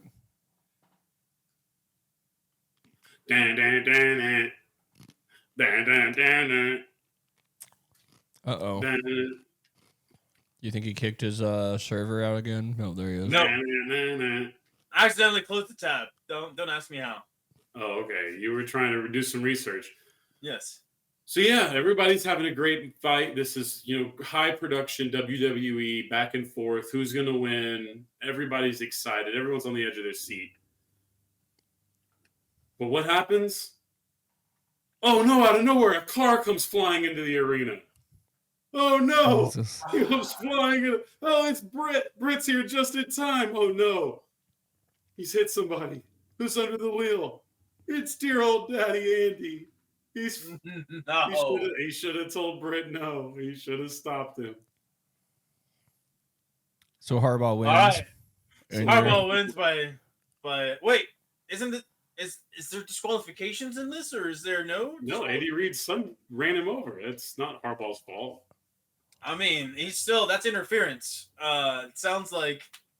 No, I'm sorry. Well, the other competitor can't fight again, so. Yeah, it's all right. It's 1-1 with Patrick B. Yeah. I know more about celebrity deathmatch than I do wrestling, so they're going to fuse. That's fair, and you can still use that as your foundation for this scenario.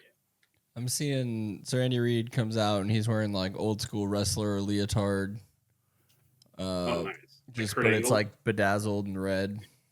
And Harbaugh comes out, khakis, polo, glasses, and a briefcase. They actually have a pretty good go of it. Harbaugh getting some shots in with the briefcase. Andy Reid getting some farts to the face of Harbaugh. And Andy Reid's about to pin him out, get the countdown right at 2. What's that? It's John Harbaugh comes running in to save his brother. And after he does that and they do the good thing where they stare at each other a bit, all of a sudden, oh no, who's that? It's Mike Tomlin coming to take out John Harbaugh. And then, oh my God, who is it now? It's Kevin Stefanski, but everyone just laughs at him and he leaves. And then, amidst all the chaos, we go back to just our 2 main fighters again. And obviously, Andy Reid just pounds the shit out of whichever Harbaugh he's in the ring with. I think it's Jim. Yeah, and Reid's gonna win. Reid wins by pounding the shit out of Jim Harbaugh. Lots of powerful farts. No Diddy. No contest. Just hands. We have instant reaction. Reaction. Absolute stuff. Yeah, he ran out of cocaine and We're absolutely stuck. Absolutely. All right, y'all. Here is the next fight, and it is going to be the 2 and 3 seed. It is the Raiders Antonio Pierce against Sean Payton of the Denver Broncos. pull the graphic Now- down so no one sees where I messed it up. No, you did perfect. What am I missing here? Fine. All right. Now, let's go to the tail of the tape. Bethke, do you have any information on Antonio Pierce written down? Do you want his height and weight? Yeah, do you have any of that? Looks Yeah, like sorry, he hangs I out closed at the restaurants. I have that for you. So Antonio Pierce is a 6'1", 238, age 45-year-old man. Sean Payton is 5'11", 200 pounds, and is 60 years old. Thank you. It just sounds to me like Sean Payton is at a very clear disadvantage in this fight. But Yeah, in multiple ways, I would say. yes, but he is well known for putting hits out on the field and possibly off the field for his bounty gate bullshit. Now, granted, he did have a fall man for that. But Gotta have fall guy. Shout out Chris Carter. you always got to have a fall guy. But you know what? We peep game here. We're locked in. We know the truth.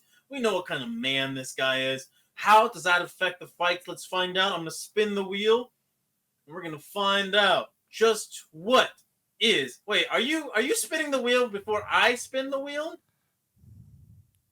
I just want it noted, I've spun the wheel 0 times tonight, actually. So that's, All right. You are very fortunate that I was trying to rig it to be a bar fight. On my this is not good. But it didn't come out the bar fight in this one. So you know, fuck it. We're gonna make this a bar fight because where else would these two guys meet other than at the field? Now, look at this. Look at that. You look Different at this. kinds of bars. Different kinds of bars. That looks a little more club scene, high profile. This This looks like a dive bar. It has This a is Lucky Keystone Luke's. Light sign. That's Lucky Luke's right there. Is that? I'd say that's more like what's the one across the street from Lucky Lou's? Cool beans. No, honestly, that's one of those. That's the bar that our alumni owned. Cool It doesn't beans. exist anymore. That's the lab right there. The lab. Oh God.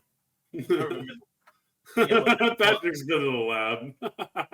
I've been there That's one awesome. time. That's there you go, Denton. There's your fucking niche reference. The lab. All right.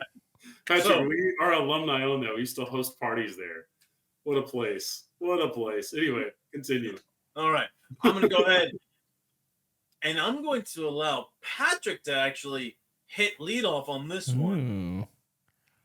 Ooh. You All tell right. me, Patrick. I'm going to go second, and then Bethke will hit cleanup. Sure. So we got 2 guys sitting at the bar. This is probably gonna sound similar to the last bar fight we had, I think. Antonio Pierce, he's having fun, but he's kind of minding his own business. And all of a sudden, someone bumps into him. And Antonio Pierce, being a nice guy, just says, "Excuse me." And then that guy turns around and says, "Do you know who I am?" Antonio Pierce is like, "Oh, hey, Sean, what's up?" "No, I'm Sean Payton." And it pretty much proceeds like that until Sean Payton gets mad because he doesn't understand human language being spoken to him at a first grade level, at least. And eventually starts pushing Antonio Pierce. And Antonio Pierce is trying to be a cool guy about it. But Sean Payton, he's hammered, he's drunk, he's high. He takes a swing, completely misses and falls down. And Antonio Pierce just walks away the winner. It's beautiful. It's really beautiful. Sean Payton beat himself. That's the joke there. Yeah, no. There's an onside kick joke. No, because that worked. Okay. All right. I'm gonna go ahead then, and I'm going to kind of paint you guys a picture. All right. Now this is probably happening like the last bar fight scenario that I had. This happened in Indianapolis. All right, where all the coaches are gathered for the combine. Now, Antonio Pierce walks into the bar. Sean Payton's already been there. Matter of fact, Sean Payton's been there since the bar opened. He did not spend 1 minute at the draft combine or at the NFL combine. He knew who he was taking from the moment the season was over. He's like, I'm gonna fucking take Bo Nix. I don't give a fuck. And then he took a massive bong rip. Now, they are going to do some drug tests. So he's been switching to alcohol, right? So he's just pounding PBRs. He strikes me as a guy who just drinks PBRs. Well, I mean, I did find evidence of him being at a bar that might only sell two kinds of beer. Oh, you want that fancy stuff? Oh, I think we keep a case of Bud Light in the back. Hold on. All right. Well, there we go. We're just gonna go ahead and say this man's been down in PBRs from about let's say 11 o'clock to about the time Antonio Pierce walks in. He walks in around 7 p.m. This man is absolutely hammered. Antonio Pierce sees his future, rival head coach and says, "Hey, man, good to see you. How you been?" Sean Payton's like, "Who the fuck are you?" I would too if someone barked at me. Right? And it's like, "Get the fuck out of here. You know who the fuck I am?" Just like in Patrick's scenario. But here's the thing. Sean Payton has shooters. All right? Sean Payton has shooters. Oh, no. Did he get Darren Sharper out just for this? Darren Sharper's in the bar. All right? The entire 2011 Saints Bounty Gate team. Caesar, do you know where Darren Sharper is right now? I have no idea. Okay, well, it's probably best that we don't cover that subject. He's incarcerated. That's okay. No. I thought you meant like what prison he was in. It's like I knew he was in prison. Okay. Yeah. The joke is he's in prison. The joke is not about what he's in prison for. I just want that to be clear. No, right, not at all. Let's move forward. Yeah. Thank you for clarifying that and clean that up. Now, anyway, Sean Payton is like, "What are you gonna do? Huh? I can put a hit on you right now." But Antonio Pierce, he got the shooter too. Now, granted, Henry Ruggs. this shooter's aim has been real bad, and it got him lost for like 2 seasons. But Plaxico Burris is outside. Antonio Pierce, because people forget, Antonio Pierce is who drove Plaxico Burris to the hospital. Oh, shit, I didn't remember that. I knew he was on that team. I did not remember that he was that connected. That's right. But this time, Plaxico Burris, his aim is true. He busts into the bar. He has that bitch sideways, and he is just pointing at everybody. He's like, "You let these two men fight one-on-one." Hey, we know one thing about Plaxico. He was ready to go. He was ready to go. And so he is what's keeping this a fair bar fight. Sean Payton breaks the glass and just tries to immediately just slash at Antonio Pierce. Antonio Pierce, well, let's be real. He hasn't had anything to drink yet. Totally in his right mind. Dodge. Another dodge. What does he do? He just shoulder tackles him right into the ground, starts pounding on him. But they said, "Fuck it. There's only one of Plaxico and a bunch of us. So what happens? This is what happens. Somebody bites the bullet, and as Plaxico goes to shoot one of them, what happens? Accidentally shoots his leg again. Oh, he cheddar bobs Knocked himself. Yep. Cheddar bots himself, goes on the ground, just like, ah, ah. And Antonio Pierce, unfortunately, as he's about to get mobbed, like he's about to get mobbed by everybody else. But he's like, you know what? I'm gonna take this motherfucker with me. So as they go to gang up on him, Antonio Pierce uses Sean Payton as a human shield. And so all the fists are flying. Sean Payton's getting a couple hits in there. Antonio Pierce is also getting hit. And unfortunately, the number game catches up to both of them. It's a double TKO, the first ever tie in a fight. Bethke, it's up to you to determine. Actually, no. I don't think you can determine. This would be a tie all the way around. Never mind. You have to make a decision. You're right, because you could go Sean Payton, and that's the only way. Or no, sorry, you could go Antonio Pierce, which I think you might. I don't know. And then it would just be I'd be forcing you. Never mind. So as the fight's continuing, as they're getting beaten up, the bar manager gets everybody cleared out. They're both beaten up and bloody. But guess what? Sean Payton's old, drunk, and is taking a couple of good shots, not just from Antonio Pierce, but from his own team. As he tries to stand up, he slips on beer. $1 Million Babies himself. Breaks his neck. Antonio Pierce gets helped out. He is the winner by default. All right. Antonio Pierce is the winner then. Of this one, yes. But okay. As is tradition, we have to hear what the final man's scenario would be. Well, I like to just make this one quick because we've already got a winner, but I want to make it fun. What's the movie where someone rips off someone's arms and then starts beating them with them? Because that's how I'd see. That's how I would see Antonio Pierce. Antonio Pierce would just go and pop those arms off Sean Payton and just start whacking him with a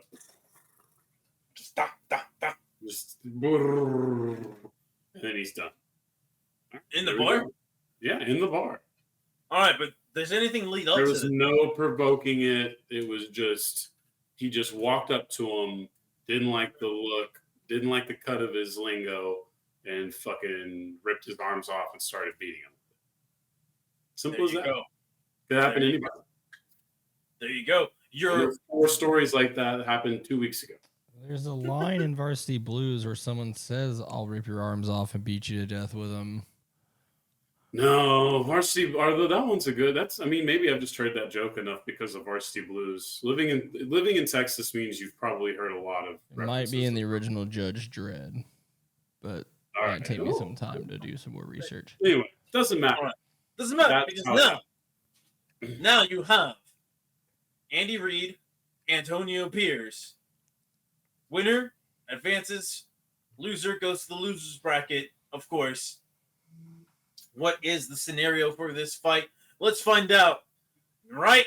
The wheel is spinning. The wheel is spinning. And oh my goodness. This seems like it could possibly happen in real life. The wheel says this. Does it say drive through? Nope. Fight on the field, baby. Oh. That's right. So, what leads I like at the drive through. At the drive through. I don't think I have that written down as a scenario. So, but that would be funny. Now, how does this happen? How did these two guys end up fighting on the field during the middle of the game? I'll tell you how. They're both coaching football. They both coach football. That's the answer. That's yeah, true. but so does Mike McDaniel.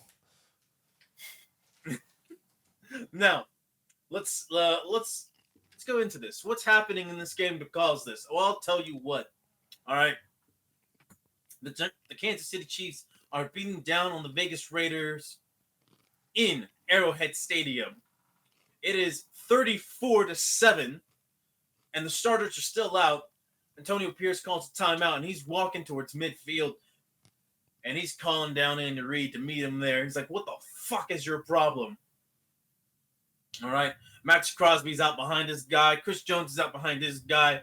They're trying to hold their coaches back. They're like, listen, we're trying to get out of here. All right. There's always the next game. And Antonio Pierce and Andy Reid are not having any of it. Andy Reid is telling you, you listen here. Me and my 17 wives will not appreciate this disrespect. For anybody that doesn't understand why I said 17 wives, just look up where he went to college and where he grew up. Just so you know. All right. I actually didn't realize that situation. Yes. Well, or that church got rid of polygamy in like the early 1800s, mid 1800s. Who cares? That one I knew, but I honestly didn't realize his ties. I guess that's what I really didn't know or didn't think about that much going into it. And I was like, BYU, what the fuck is going on here? Anyway, That's right. So, Andy Reid's looking at Antonio Pierce. He's showing him his rings. Antonio Pierce got a ring of his own, all right? He's like, yeah, doesn't matter if this shit was fluky or not. And these men just throw down their playbooks and immediately just start beating on each other. Now, Andy Reid, he has the height and weight advantage. He's just trying to sit his weight down on Antonio Pierce. But Antonio Pierce, he digs in. He's still kind of, athletic. He was still a pretty strong linebacker for his size. And what does he do? He just picks up Andy Reid just enough to double leg take him down and then just starts beating on poor Andy Reid. Chris Jones tries to get him off of him. Well, Max Crosby pulls out a blunt, takes a big old whew, and then immediately starts fighting Chris Jones. All right, now it's all chaos. The Chiefs are out on midfield. The Raiders are out on midfield. They're beating the hell out of each other. For whatever reason, Patrick Mahomes, his younger brother, is on the field. He gets taken out. Ooh, the spirit of Al Davis. The spirit of Al Davis is there. Yes. Spirit of Al Davis actually comes out of his son's body. All right? Okay. It's like, well, it's time to win, baby. And he goes after Clark Hunt. That's right. You have a ghost choking out the shit out of Clark Hunt. Ghost on Ghost, or yeah. Yeah. Wait. Lamar Hunt is the one. Lamar, Lamar was the dad. Yeah. But Lamar Hunt's not here. Lamar Hunt's actually lost somewhere in the Cotton Bowl Stadium. His ghost just can't leave that place for whatever reason. Bringing in that new women's soccer team. His ghost didn't know. His ghost didn't know. No. Is that really what they're putting there, though? Is that No. official? Oh, beautiful. Is it nasal? Whatever? I think so, yeah. Oh, that's fucking awesome. Anyway, keep going. Yeah. So this has been all out. This is just an all-out mess. But Roger Goodell just so happens to be there. He tries to run down the field to try to get everybody to just get back to the sidelines and finish the game. But guess what? Andy Reid's son has a passenger with him. His name's Rashee Rice. They accidentally take out Roger Goodell. Roger Goodell is just done. He's out. No more commissioner. Does that make Jerry Jones the commissioner of the NFL? Absolutely not. He doesn't want that job. Nobody wants that. Who takes over? Adam Silver Wright. gets his promotion. Adam Silver? Adam Silver, yeah. Adam Silver's just they call him up from the big. All right, it's time to run the NFL. Trust me, your experience working with the NBA will translate perfectly. It's the same thing. Trust me, dude. Trust me. Go out there, get booed, cash a check. Now Ed Hockley's the head official for this fight or for this football game, and he finally just manages to get Andy Reid and Antonio Pierce to get their guys off to the other side, but they're like, we have to finish this right here, right now. Right. And so what happens? Andy Reid tries to run Antonio Pierce, but we know that man does not have the stamina to run. Antonio Pierce still has just enough and lands in one final clubbing blow to knock down Big Old Red. He advances. In my scenario, Antonio Pierce, you've won this chaotic fight on the field. Gentlemen, what say you? I feel like Patrick's going to either way be. Oh wait! All right, one more time. Rock, paper, scissors, shoot. Got off there. No, we're- Okay. All right. There we go. I don't know who goes first still, though. You can go first. Okay. What was our scenario? Fight on the field. Fight on the field. So in this hypothetical world, we're going to pretend like the Raiders are actually in the AFC title game against the Chiefs in Kansas City.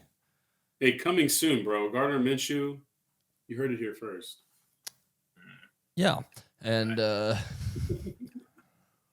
ready for a blah, hot blah, take blah, season, baby. Tuck rule, blah, blah, blah. Patrick Mahomes gets his head taken off. Everyone's fighting. It's a fucking full-on brawl in the field. And all of a sudden, you see a path kind of clearing up into a circle. And the two men step forward. And it's Andy Reid. And it's Antonio Pierce, right? Yeah. And they're circling each other. Almost sumo style. Oh, fuck. And then Andy Reid has a heart attack and dies. And Antonio Pierce wins. Fuck. Fuck. Why you had to do that to poor old Red like that? Well, that was very abrupt, but I appreciate it. You I know, for didn't me, have much for fight on the field.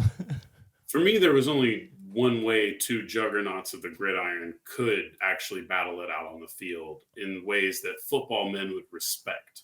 They're doing Oklahoma drills against each other. Oklahoma drill. No pads. Going until last person with a partially intact spinal cord wins. The bout is fast. It is abundant. There are many a blows. There's at one point, you remember the Walking Dead? Have you all have ever seen the Walking Dead when Glenn gets his ass beat in his head? Yeah. And his head like caved in, and he's like, "Fight me," to his wife and shit. Yeah, that's exactly how Andy Reid's looking at one point. Shit's ugly. They've been smashing into each other for hours at this point. It's like a fucking Dragon Ball Z fight. We're just back and forth, back and forth. They're both mutants at this point, just pastes of men barely standing up to ram into each other again. But finally, one final blow happens. It's Antonio Pierce that breaks. His spine completely destroyed, no longer able to stand upright. The blubber now forming a new spinal cord around Andy Reid. And the mutant Andy Reid advances in my world to reign terror on whoever is the mutant he now is. Deformed, fat, spinal, bone infused being. All right. Well, that seals the deal on this fight. This means with 2-1, Antonio Pierce is the winner. He continues on to the winner's bracket. Andy Reid, you will get another try in the loser's bracket. Mutant Andy Reid. Mutant Andy Reid. It's very funny now that I see that Andy Reid is going to the loser's bracket and I wasted a primetime rewind on the first round fight. But I wanted to give my dude a chance, right? I didn't want the possibility. You did give him a chance because, you know what I mean? You had to get him to this fight. So now he stays alive. He could have been out in round one. It's true. I at least got him into the loser's bracket where my Andy Reid agenda could possibly continue if I play my cards right. But yeah, that concludes the Head Coach Fight Club of this week. Tune in next week for the Head Coach Fight Club. Gentlemen, what I'm thinking here, we stay in the AFC. We're going to the other side. We're going to the East. Yeah. AFC East, where we'll have a breakdown of who would win between the Buffalo Bills head coach, the Patriots head coach, the Dolphins, the Jets. Find out. Because this one, heavy favorite. Mike McDaniel. I gotta learn who the other three coaches are first. You have Rod Mayo. Rod Mayo of the Patriots. Oh, that's true, yeah. You have Robert Saleh of the Jets. You have Is it Sean still McDermott. The 9/11 guy. Yes. 9/11. Well, bro, don't talk about bro. Just because his last name is Saleh, that's really fucked up, bro.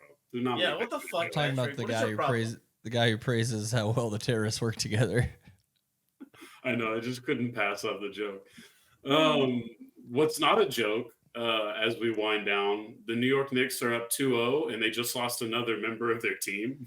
Yeah. Jesus Christ. The Texas Carlisle's going to Rangers win just by attrition. The Texas Rangers won a baseball game tonight. I don't want to tell you the score because We won the game. It's just absolutely We what split, the fuck is this team? We split the doubleheader with But the A's. technically, we won and lost And today. now we're in sole first place again. That's beautiful. And are the assholes getting beaten by the Skanks? They did lose, yes. Oh, well, seems like these are blessed times we're living in. Dallas Stars, why don't you step the fuck up? Mavericks, please do the same. The Mavericks, seriously, at least win a couple games in this series. Don't get punked. That's right. True, though. What if they get punked? That's way worse. They get punked. Don't want to get punked. I mean, it's bad. pretty easy to look at the roster and say, yeah, I get it. So, Bum knee, Oklahoma City's got some dudes, but at the same time, you know what I mean? they're Peace and supposed to blessings. be lacking playoff experience and all that. Well, unfortunately, they don't lack for warm bodies that They're can supposed to shoot a shine them basketball. away. Yeah. Unfortunately, when there's a lot of young teams in the playoff, that sort of doesn't matter as much. So here you go. All right. Good luck, Well, Dallas Sports. It's going to be a hell of a week. That's right. All right. Jerry Thank you, everybody, Jones. for tuning in. That's probably anything stupid. You know what to do. Share, subscribe, all that good shit. All right. See us next time. Tune into the Weekly Hoopla. Tune into Wrestling Royale. We love you. Later. This is Past the Rock. That's some guy.